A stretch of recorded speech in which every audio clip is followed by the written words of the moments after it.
All right, so I didn't get to record it. I forgot. But we just did a call out on a 2014 Volkswagen Jetta that had been parked at the airport for, I think he said, a couple weeks. They got back, barely started, made it to a gas station or something, I believe he said. Then it wouldn't start again. It's completely dead.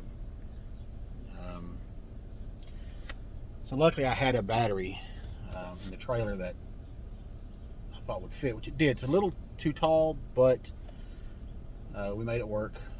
Started right up. Alternator's charging. So he's out test driving it now. He had some lights pop on after the fact, which I figured it's kind of normal. And I told him to drive it. They should go off, which they did as soon as he started moving. But he's fixing to pull back up. We'll get paid. Charge him $50 for the call out fee. It was close to my house.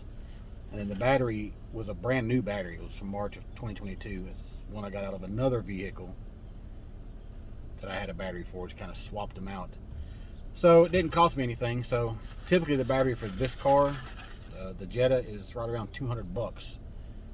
I just charged him $75 for it. So it took me all of 15 minutes to check it, see the battery was dead, swap it out, and then scan his computer to see what the new codes were, which, like I said, was just because the battery was dead. So that's gonna be what, $125 for basically 15 minutes worth of work.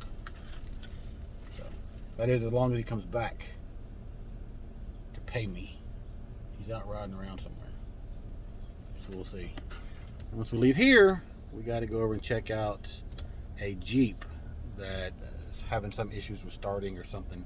I've already replaced the starter on it a few months back, and the ignition switch, the lock cylinder. So we'll get over there, we'll see what's going on with that. See you then.